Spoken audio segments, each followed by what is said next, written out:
This is your standard beef carcass. This animal came into the slaughterhouse weighing at almost 1,300 pounds. He's 1,295 pounds, which caused him to throw an 830-pound carcass weight. Typically, about 60 to 62% of the live weight will go into the cooler. And so what we have missing is obviously the hide, the viscera, the head, and the legs. This carcass has been aging about 21 days.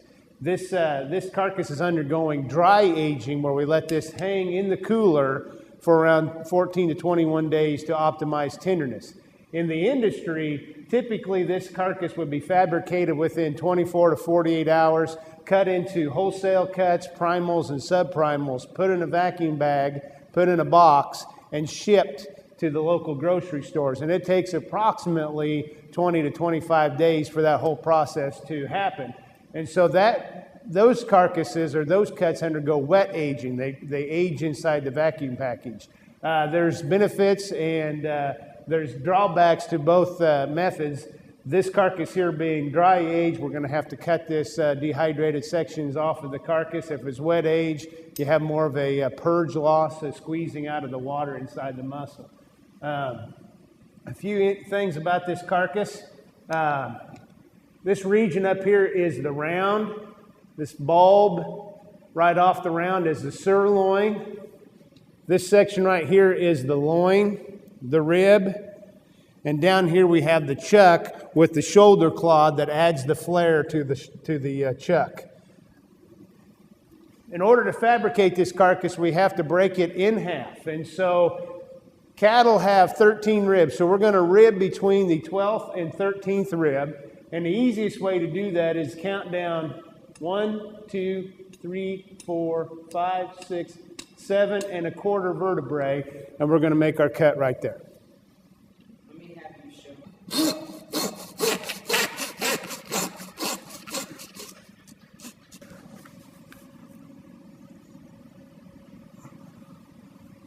You can see now we have separated the forequarter from the hindquarter, called ribbing, between the 12th and 13th ribs.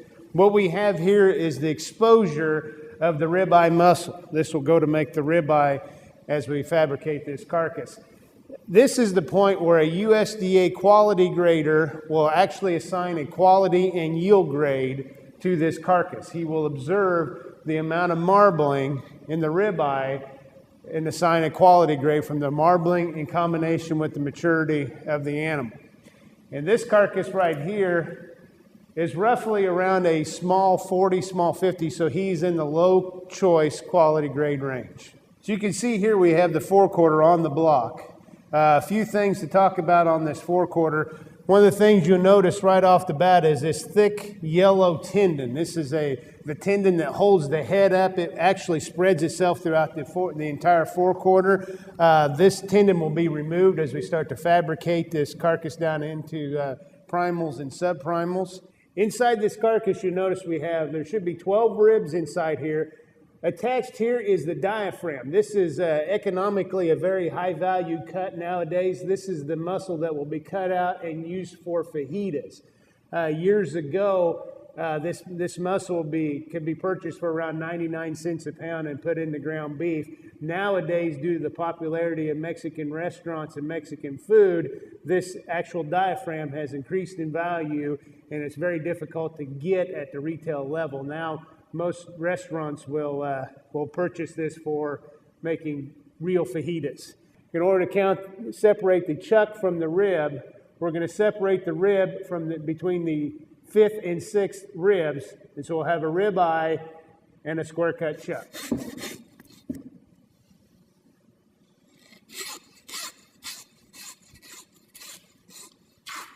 You can see we've started our cuts to separate the rib from the square cut chuck, and what we'll end up doing as we cut through here, we'll actually come in and cut through the very tail end of the shoulder blade. And an animal as young as this one is, it'll be just a big piece of cartilage and be easy to cut through. You can see this is the cut surface of the ribeye muscle. This will go to make the wholesale cut, the ribeye. This will go to make the chuck. you can see down in here, barely notice the tail end of the scapula bone, which is cartilage at this point. As you can see, we have the rib attached, we have the plate. So we'll have to separate the rib from the plate. The first thing we want to do is remove this diaphragm. It just sits on the ribs, and it's just a simple cut.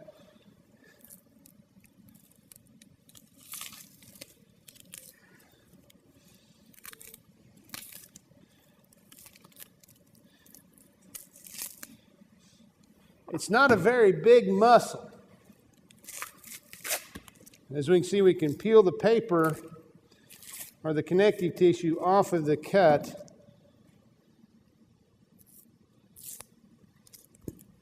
On both sides of it. Now, when these carcasses are dry aged like this, there's a lot of dehydrated surface that we're going to have to cut off of this before we can cut this into retail cuts.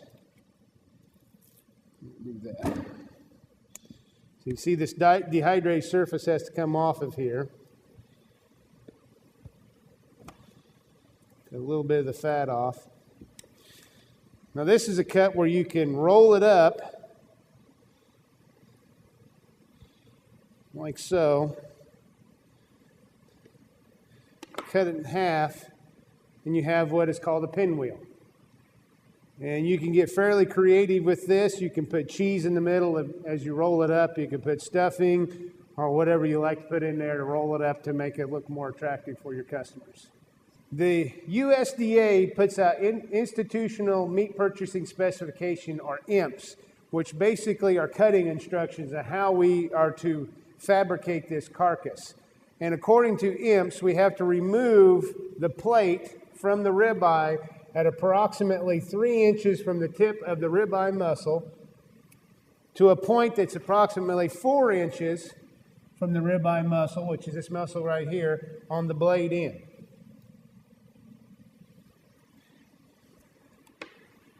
This has to be a straight cut.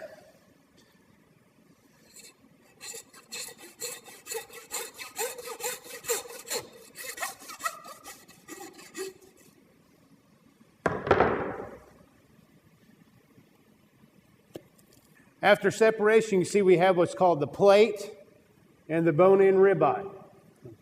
And for the plate, typically what will happen with this cut is we could come in here with a bandsaw and separate. We come here with a bandsaw and make 2 to 3 inch cuts, with cuts along here, cut between the ribs and display those as bone-in short ribs. However, those aren't very popular nowadays, and what will typically happen with this plate is it will be boned out and put into ground beef. Now, a word of caution for those that are breaking a carcass down: there's a lot of fat in this plate, and so if you're boning this out for ground beef, you need to be very careful, because your fat percentage can creep up on you fairly quickly with the amount of fat that's in this plate. So you may have to lean these plates up in order to produce an 80-20 ground beef or a 70-30 ground beef. What we have now is the whole bone-in ribeye. You have the ribs coming off of the backbone here. A ribeye should have 7 ribs. 1, 2, 3, 4, 5, 6, 7 full ribs. And now, in order for this to be vacuum bagged and sent out to grocery stores, we have to remove what's called this chine bone here, which we'll do on the bandsaw.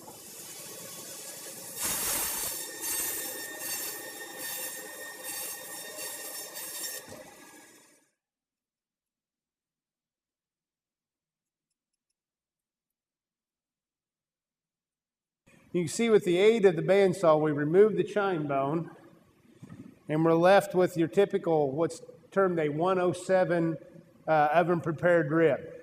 As a retailer, you could buy this bone-in. However, nowadays, the trend is towards more boneless cuts, so we'll need to come in here and remove these rib bones. These ribs are just basically laying on top of the muscle. And so the easiest way to do this is use the tip of your knife against the muscle, or against the bone, and follow the bone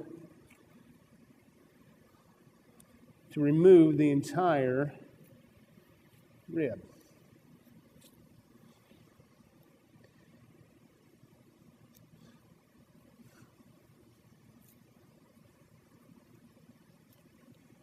Through the cut, we've removed the back ribs, and we have a boneless ribeye and the back ribs.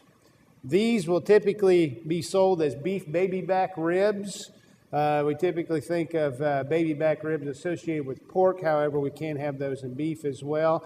Or we can remove the red meat off the bones and use these for ground beef.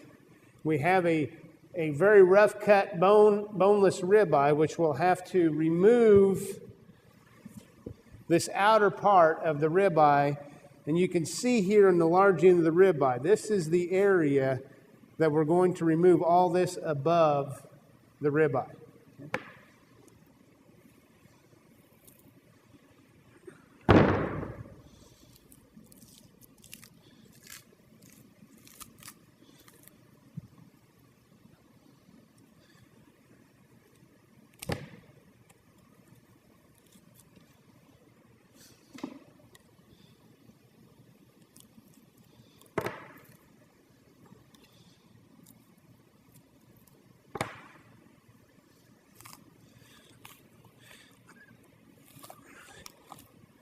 The majority of meat cutting is mainly following the correct seam.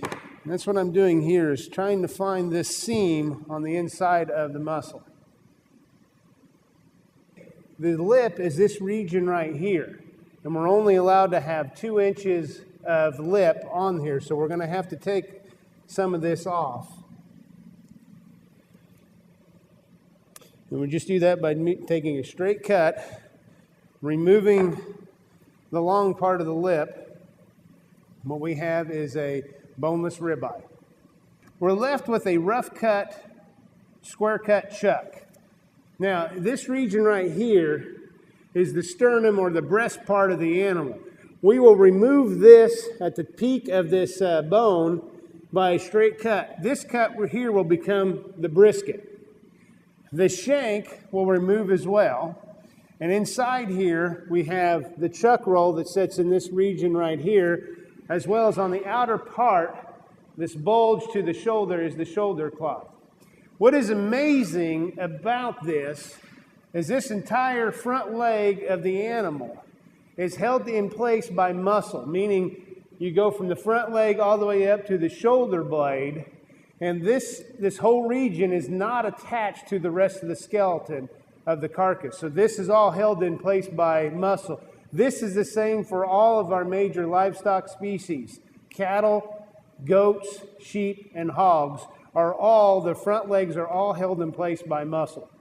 And we'll begin by removing the brisket off of the chuck. And as mentioned before, we will come off the peak of the sternum, making a straight cut through the remainder of the ribs.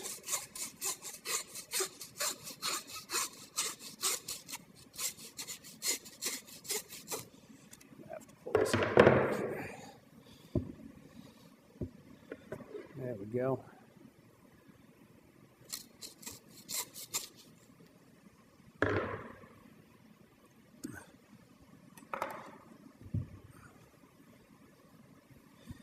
We'll do this. You can see we've made our cut through the chuck to separate the brisket.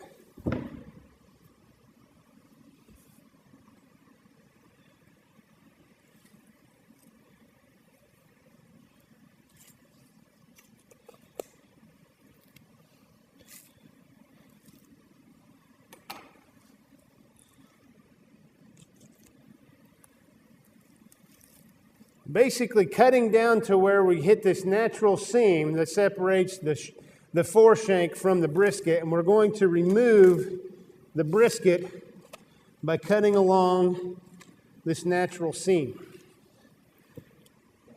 Okay. Here we have the brisket. What we have left on here is the part of the sternum and the ribs that are attached to the sternum. This has to be removed.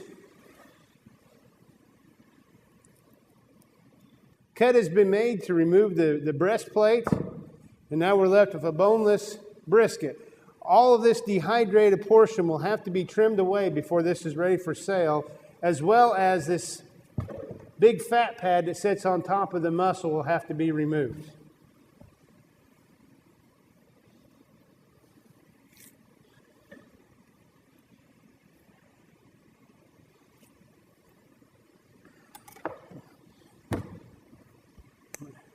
Now we have a brisket that is ready for packaging and sales. This is a muscle of locomotion. Typically, we classify muscles of locomotion as being extremely tough. In order to make them tender, we've got to cook them with a moist heat, crock pot, long, slow, low temperature cooking. Now, this is not something I would normally say is conducive to throwing on the grill. However, this is a very popular barbecuing cut. And the way that they cook this to make this tender is they cook it at such a low temperature for a long period of time. It allows the collagen, the connective tissue that's inside the muscle, to melt away without getting the muscle fibers a chance to harden up to make them tough. And so typically, individuals that are in barbecue competitions will cook this cut 18 plus hours at no more than 200 to 225 degrees. Another thing to notice about this cut, this sternum fat, another thing to notice about this cut, this brisket fat on here is very white. It's very hard and white in color. This is indicative of a grain-fed animal. Typically, grass-fed animals will have a very soft yellow fat. So you can get a rough idea of the diet of the animal by looking at the fat color of the carcass. The brisket can be sold fresh, or it can be sold with a pickling around it to make corned beef. And you will see it sometimes in the store, usually cut in half, and this flat part down here is referred to as the flat portion corned beef or corned brisket, and this part that comes to a point is known as the point half of the brisket. And so you will see this either as a flat half or a point half in grocery stores. Most of the time when you see these in grocery stores, they will be in the corned beef variety, having the pickling brine inside the package to make this into corned beef. What we have left is of our rough cut chuck is we have the shank portion left on here. The brisket has been removed. Now we're going to come in here right at this joint where the foreshank turns back towards the brisket, and we're going to remove the foreshank in this region. We've removed the foreshank from the square cut chuck. Some of you might be wondering why I didn't follow the cut that was originally made by the brisket. The reason being is I want to make sure that I leave enough muscle on this clod that's sitting underneath here. Okay. The shank is also a muscle of locomotion. There's a lot of connective tissue through this cut. Typically what will happen with this cut is it will be cut into slices, usually an inch thick or so, and used as a base for beef stock. Now, typically, cross-cut shanks are not a very popular item anymore, and so a lot of individuals will remove the muscle from the bone and use this for ground beef. What we have left is an old-fashioned square-cut chuck, where we would start cutting on this end and call these arm roasts, spin it around and start cutting from this end and call these blade bone roast or 7-bone roasts. And then we would be left with the corner back here that would be fabricated into ground beef. However, the advent of boxed beef has allowed us to make two distinct cuts from this. The shoulder clod, which the square cut chuck is sitting on, as well as the chuck roll, which is right underneath the backbone and the ribs. The first thing we're going to do is remove the shoulder clod. And we're going to do that by making a cut right along this bone on the cranial side of this bone to a point of the, okay. In order to begin cutting this shoulder clod out, we're going to go on the other side of the arm bone. And probably the easiest way to do is to expose the bone and remove this joint inside here.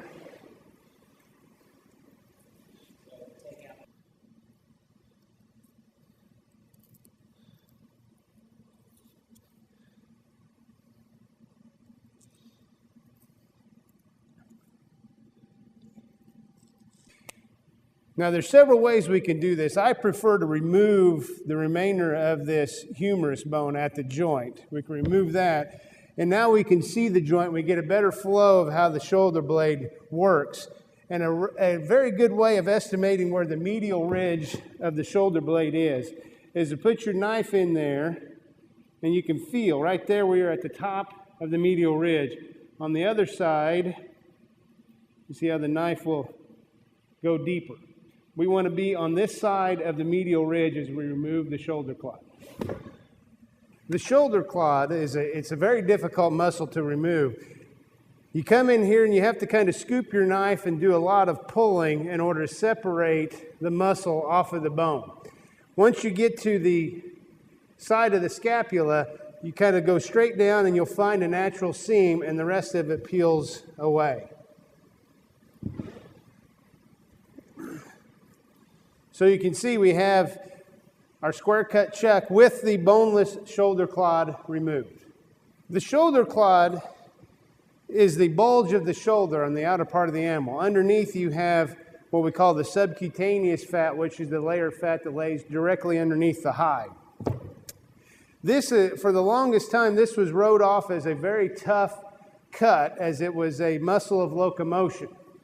However, the muscle profiling study, which was funded by the beef checkoff dollars, where the individuals went in here and they dissected each and every muscle off of the carcass, ran a series of tests on those muscles.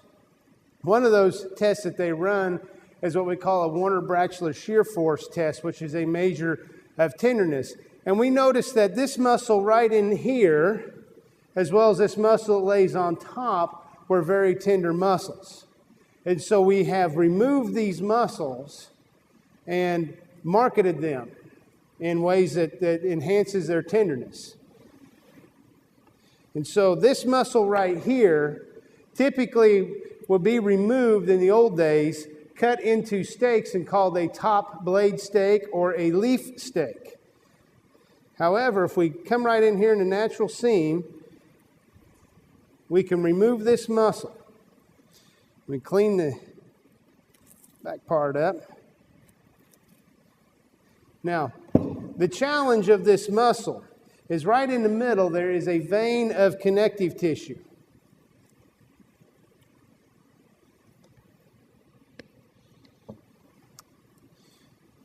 You can see this vein of connective tissue here. This poses some tenderness problems. And so in order to enhance and take advantage of the tenderness of the muscles below, above and below this vein of connective tissue, we've come in here and we've cut the muscle away from the top of this vein.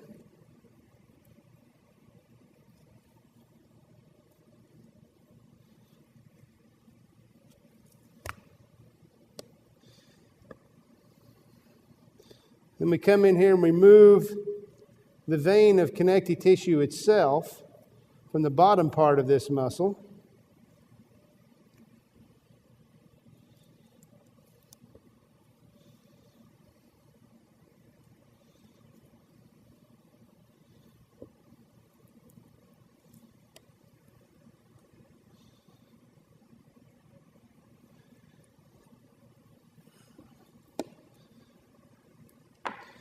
So now we have the top part of the muscle and the bottom part of the muscle. Do that again since you probably caught that spit that went everywhere. Okay. Now we have the top part of that muscle and the bottom part of that muscle. And as you can kind of tell from the shape, it's taken on a different appearance to it. The shape kind of looks like the bottom part of an iron. And so therefore, the beef industry has named these cuts the flat iron steak. And so typically what you'll see is these guys cut in half or cut to certain portion sizes. vacuum packaged and sold as flat iron steaks. Very tender cut. It's gaining in popularity. You can find it in several grocery stores now, as well as you can find it in several restaurants. After the flat iron steak has been removed, there's a very important muscle that sits on top of here. It's called, the actual name of the muscle is called the teres major. And it just sits in there at a natural seam, which we're going to remove. Now, this is a fairly tender cut of beef. And so we have removed not only the flat iron steak, but we've also removed this muscle as well and mark it its tenderness. And so this is kind of an odd-shaped muscle, but we can come in here with our knife and face this up and cut it like we would a filet mignon and call these either petite shoulder tenders or petite tender medallions. The remainder of the clod, what we'll do is we can remove some of these accessory muscles here. Basically, we're just following some natural seams. And we'll use this portion as ground beef. And what we have now, which a lot of retailers are familiar with, this is commonly referred to as the clod heart or the shoulder clod heart, which we can cut this up into steaks or we can cut it up into roasts. The remaining part of the square cut chuck that's left over has two important muscles in here that we can market. On the other side of this medial ridge of the shoulder blade is a long round muscle that we can pull out, which we'll call the chuck tender or the scotch tender or the chuck mock tender.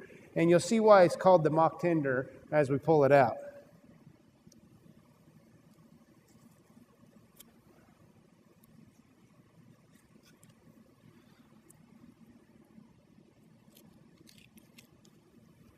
So you can see the chuck tender, we followed this fat seam to get down to it, made a cut on the other side of the medial ridge and followed that around, and we can remove this chuck tender.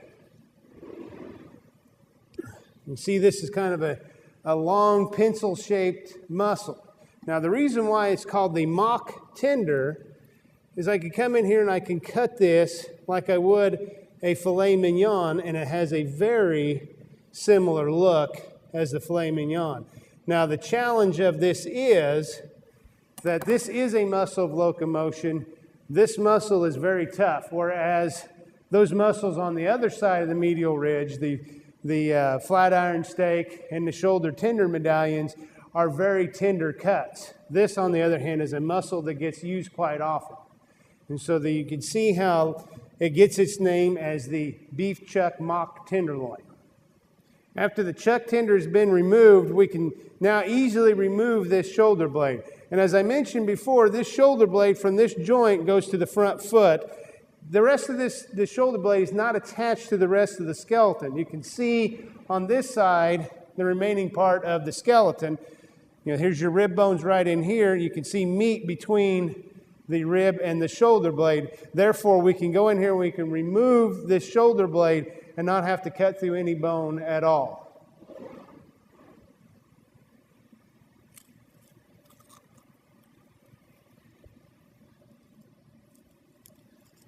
Basically, with the shoulder blade removal, we just came right underneath the blade bone and removed it. As such, we can take the remaining meat off of here and put in the ground beef. What we have left is a rough cut chuck roll. The chuck roll sits in this region right here. However, we have the remaining part of the ribs and backbone, which will need to be removed.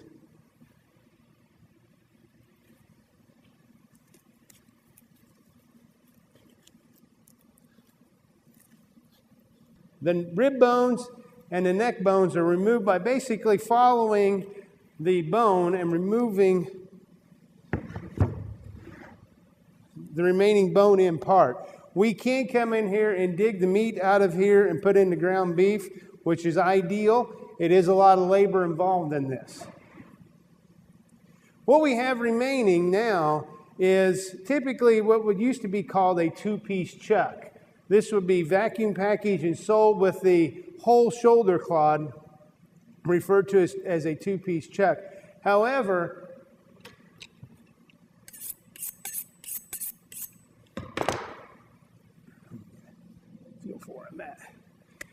in order to make a chuck roll, we'll come in here a few inches off of what was the ribeye, follow that cut all the way back,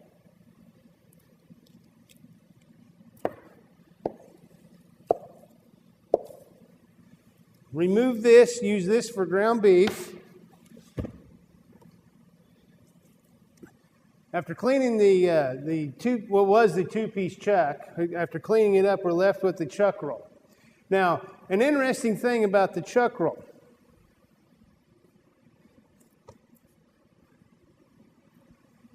The ribeye, the ribeye set in this region in reference to the chuck roll. So we made a cut between the 5th and 6th ribs. So we still have a portion of the ribeye muscle in this region right here. And so what a lot of retailers will do to take advantage of the tenderness of the remaining part of the ribeye, they will come in about 3 or 4 inches, cut this portion off, and so you're left with, let's get this around here.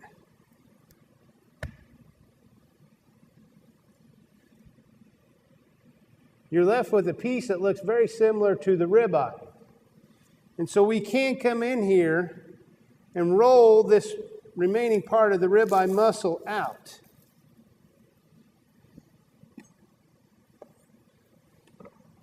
So what you have is something that looks very similar to a ribeye. And so what we can do now is we can cut this into steaks.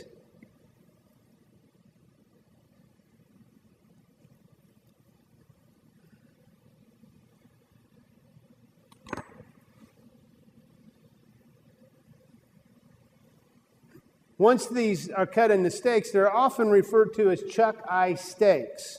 Now, you also see these referred to as a poor man's ribeye, as this will retail for around $13 to $14 a pound. I can purchase these chuck-eye steaks, or sometimes referred to as poor man ribeyes, for roughly around $3 or $4 a pound, and they are just as flavorful and tender as the higher price cuts. Now, another name you'll often see these referred to as is Delmonico's.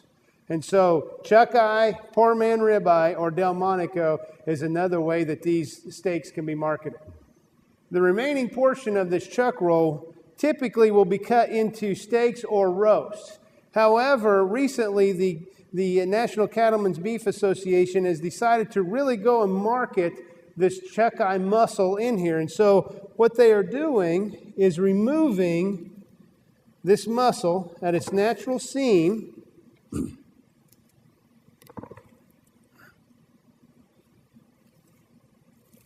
Maybe.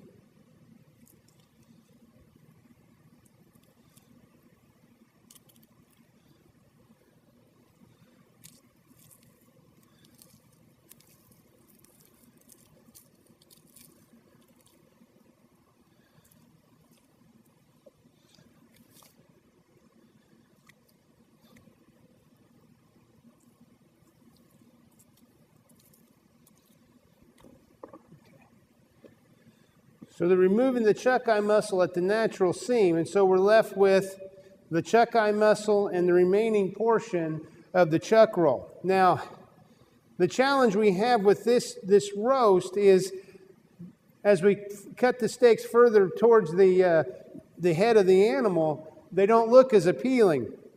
However, we can wrap this whole piece in butcher twine, or we can put it in jet net and market that as what is often now referred to as an American roast, which would be an ideal alternative to prime rib. The other portion that is left can be marketed in a couple ways. We can season this and roast it and sell it as a carver roast in our delis, or we can make individual slices and sell them as boneless short ribs, or they're often referred to now as the Denver cut. Here we have the hindquarter. We have the rear leg, referred to as the round. This region here is the sirloin, and what we have left is the short loin, or we could leave the loin attached and have a full loin. Now, we also have right here the flank, which right up here in this region, which you'll see shortly, is where the retail cut, the flank, comes from. We'll begin fabricating this carcass by removing the flank. And this is made by a cut that comes along the side of the top part of the round. It's always a good idea to remove this connective tissue on the outside to get a better look at the muscle.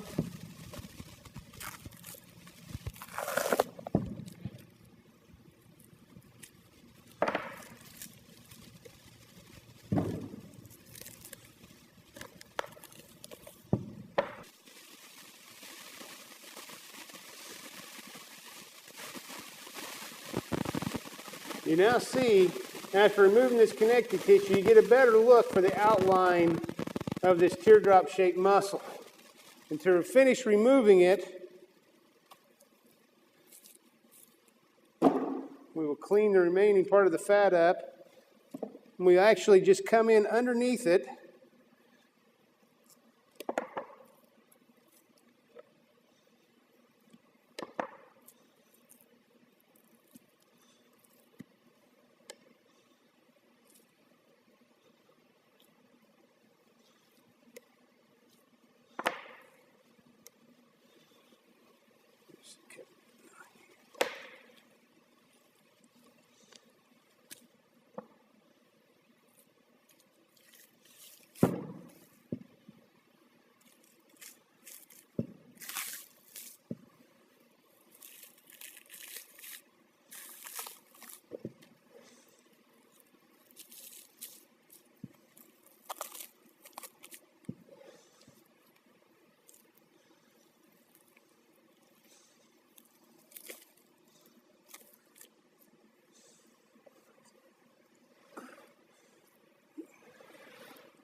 Is that easier to see now? Okay. So basically, coming in underneath the muscle, we can remove the flank steak. The remaining portion that's left has a lot of fat with a little bit of lean left in here. We can take the lean out and use that for ground beef and throw the fat into rendering. There we have the flank steak, cleaned up and ready for retail sales. You'll often see this referred to as a Swiss steak or the London broil. However, Swiss steak and London broil are recipes and not necessarily a particular cut. So you will often see it displayed in retail flat like this, or we can score it by making light cuts across the surface.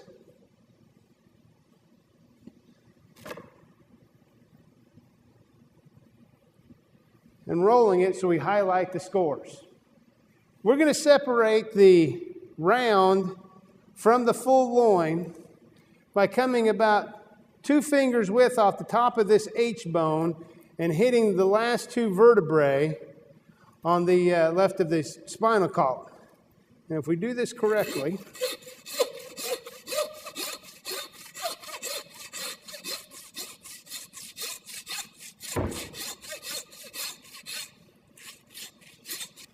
we've removed the full loin from the round. Now, ideally, we could have come back and cut the head of the femur back in this region right here, and you've got the top of the ball joint of the femur, often referred to as the butcher's dollar. We didn't do a very good job when we missed the top of the femur. The story behind the butcher's dollar, in the old days, meat cutters were paid on the number of carcasses they broke down in a day, versus the way they're paid now is by an hourly wage. And so at the butcher's dollar, the legend goes that a meat cutter would collect those femur heads, put them in his pocket, and at the end of the day, he would go to get paid. He would pull out those femur heads and show them to the accountant to show how many carcasses he broke down that day. Judging by the way we cut this, we wouldn't get paid for this one.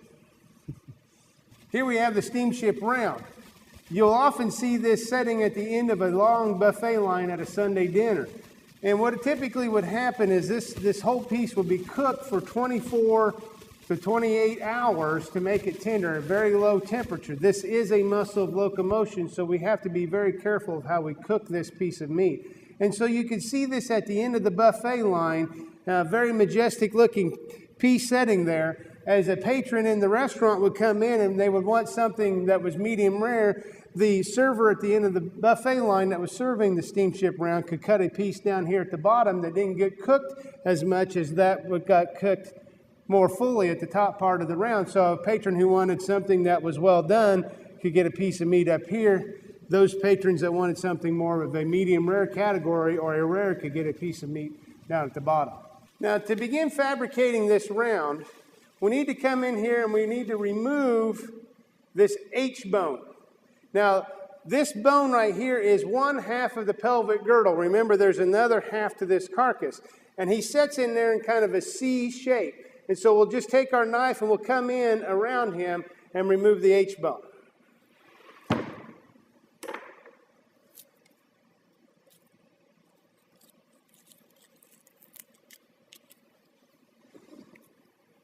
All right, we've removed the H bone. You can see the head of the femur. You can see the joint as well. Now, a word of caution. This is a very difficult bone to remove. There's been a lot of meat cutters that have cut themselves badly as typically you're cutting towards your body, and if you don't have any steel mail protecting your chest and your belly, there's been a lot of meat cutters that have been cut badly by removing this bone. So please be very careful as you remove this bone. And what we have in the face of the round, okay, this region right here is the knuckle or the tip. Now, some of you that are watching this that have a little bit of experience in fabricating carcasses are probably wondering why I didn't remove the knuckle while the hind quarter was hanging. I prefer to remove the tip when it's on the table, as if the carcass is hanging, you have a greater chance of cutting yourself. And so in order to remove that, clean fat off of here. All right, you see the ball of the femur. We're going to remove the knuckle by coming on the other side of that, making a straight cut all the way back. Bearing in mind we want to be really close to that femur bone.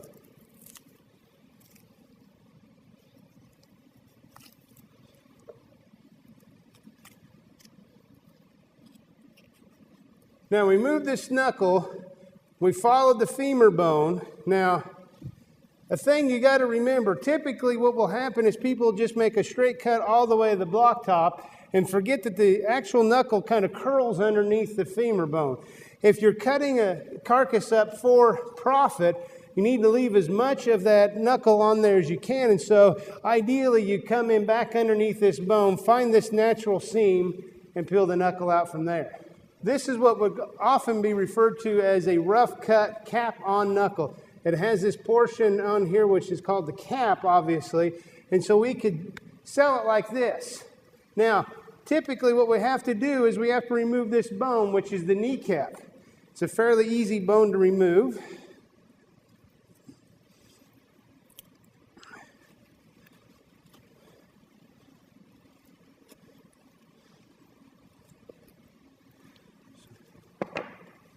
So the kneecap is removed. Now we can come in here and follow this natural seam and remove the cap.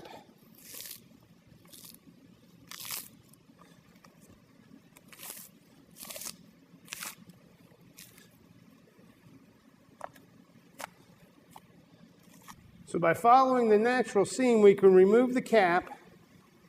We have a cap off tip stay, or cap off tip. Clean this up, which you will often see vacuum bagged and bought at wholesale. We have left on here the shank, which we'll have to remove. And basically, we're going to see this, you see this natural joint in here. This is where we're going to remove the shank.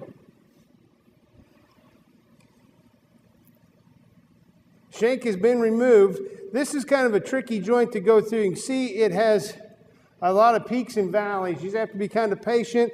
Pushing down on the back of the shank to expose that joint will help you get your knife through there a lot easier. The remaining portion that we have left is a bone-in round. Now, you can purchase these for retail like this, or we can have the femur bone removed and purchase a boneless round. Now, the thing to remember, with this cut, there is the top round, the bottom round, which the piece is setting on, and over along this side, this region right here is the eye of round, which will actually go ahead and separate those muscles for you. We removed the femur bone, and then we've come in here and found the natural seam and removed the top round from what is often referred to as the gooseneck. Okay, so this top round can be cleaned up, removing the dehydrated portions of that, and go to a grocery store as is, and be cut into top round steaks and top round roasts.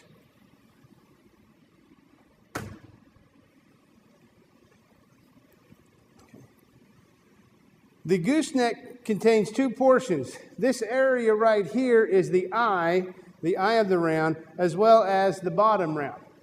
We also have part of the heel left on here as well. In order to separate the eye from the bottom round, we will remove the heel. There's a natural seam to remove the heel.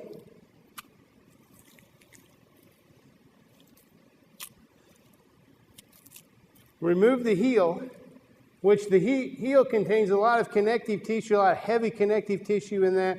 The best thing for this is to go into ground beef. We have followed the seam. Now this is a very tight seam, and so you kind of have to eyeball removing the eye of round from the bottom round. The eye of round can be trimmed up, removing the heavy fat and dehydrated tissue.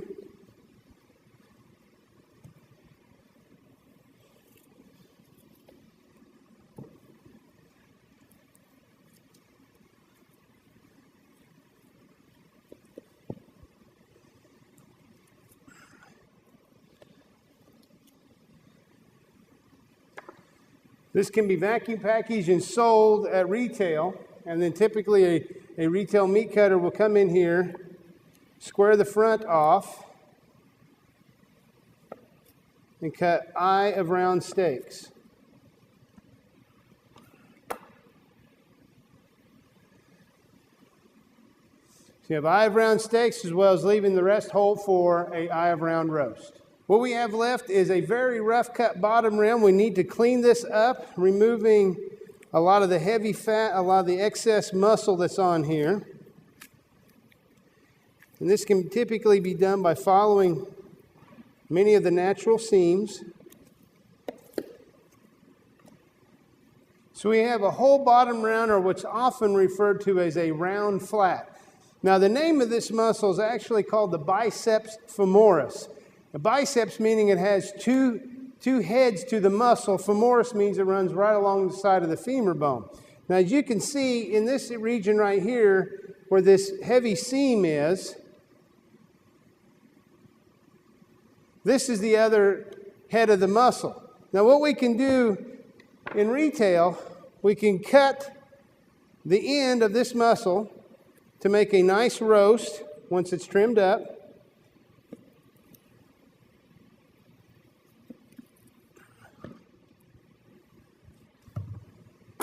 Now, typically what would happen once that roast was cut off of there, a retail meat cutter would come in here and just make regular straight steak cuts perpendicular to the flow of the muscle.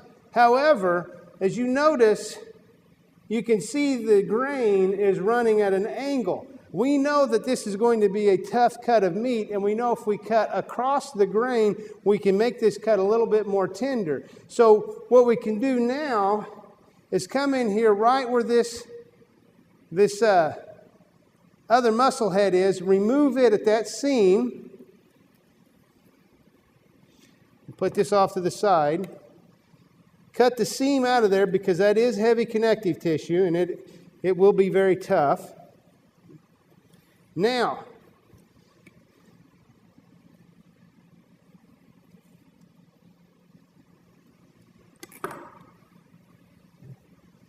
as you can see, the muscle fibers are running at an angle.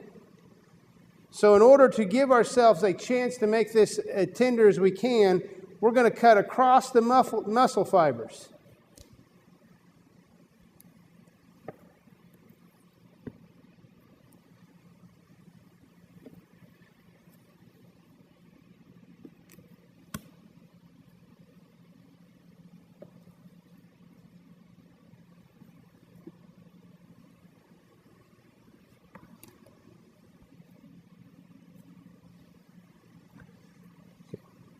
By cutting across the muscle fiber grain, we give our steaks a little bit different look, as well as we give a greater chance of making the steak a little bit more tender than it normally would be by typically cutting it straight at a diagonal according to the way the muscle fibers grow. The remaining portion of this muscle can be left whole as a roast, or we can actually cut that in steaks as well. As you can see, the muscle grain flows perpendicular, and so we just cut straight across the grain. This half is typically more tough than the other half. The remaining portion we have is the full loin. We have the sirloin portion and the short loin portion. Now you see this heavy fat on here. This fat is a very dry fat. It's actually the first layer of fat laid down in the animal's body. It surrounds the organs to protect them. The big bulb of fat that was down here contained the kidney. Therefore, this was often referred to as the kidney fat. Now, this may not mean much, but typically you will see this if it is marketed as suet. This is your suet right here. It's a very dry, crumbly fat, and we will remove it and throw it off to the side. So, now, a common question is asked, why do we leave that large amount of kidney fat on there? The main reason why we leave that large kidney fat chunk on there is this muscle that sits right underneath this. This muscle goes from the head of the, excuse me, let me start all over again, okay? A common question that is asked is, why do we leave that big amount of kidney fat on the carcass? The main reason we leave that kidney fat on there is to protect this muscle that lies directly underneath it from dehydration. This muscle starts here at the pelvic bone and goes all the way down to where the 13th rib is. This is a very expensive muscle. This is the muscle where we would get our filet mignons, the beef tenderloin.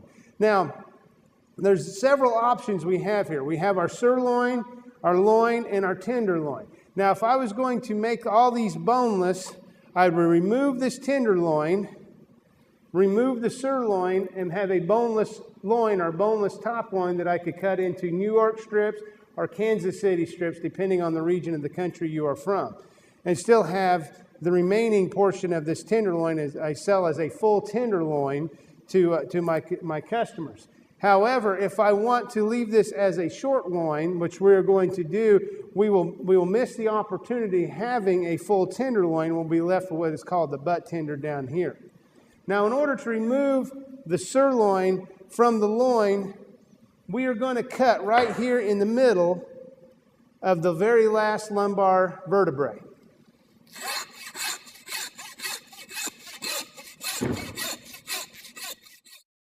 Okay. By cutting in the middle of the last lumbar vertebrae, we remove the sirloin. We have a bone-in sirloin, and we're left with a short loin. This is where we're going to get our porterhouse steaks and our T-bone steaks. As we cut the short loin into steaks, we're left with two types of steaks. We're left with the porterhouse and the T-bone steak. Now, often these two are confused. However, they are very different cuts. Now, what makes a porterhouse versus a T-bone is two things. Number one, the porterhouse is going to have a much larger tenderloin versus the T-bone steak, as well as, if you notice this muscle right here, this is actually the tail end of the sirloin muscle, often referred to as the jump muscle. This needs to be present on the porterhouse to be called a porterhouse steak. Otherwise, you have a T-bone. What is unique about the porterhouse and the T-bone is you're essentially getting two steaks in one. If we were to remove the bone and remove this portion right here, we would have a top loin steak or a New York strip steak or a Kansas City strip steak, like I said, depending on the region you are from, as well as a tenderloin steak or a filet mignon. So if you order a T-bone or a porterhouse, mainly the porterhouse, you will get two steaks in one cut. We have now is the bone-in sirloin. Now, we can cut this into steaks, and we get things called round bone, flat bone, pin bone, and wedge bone sirloin steaks. However, the trend has gone away from bone to a boneless steak, and so what we have remaining in here, this muscle right here is the tenderloin muscle, which we can pull this out.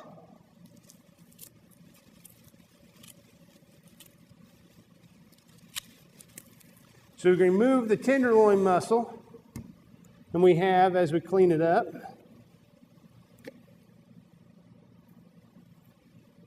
we have what's called a butt tender. Now, to a retailer, he will pay a little bit more money for this butt tender, as it is basically steak ready. It's going to be the same thickness from one end to the other, whereas a full tenderloin, not only is it longer, but the full tenderloin will actually decrease in size and become flatter as it gets more towards the head of the animal. Now, what we have left is the sirloin with the hip bone What we have left is the sirloin with the hip bone still attached, where we need to move the hip bone to get to the top sirloin, which is this region right here.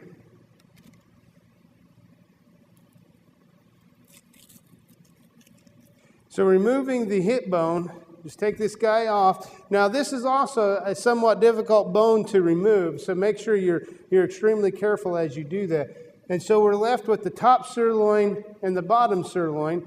There is a natural seam between the two cuts that we will utilize to separate the top from the bottom sirloin.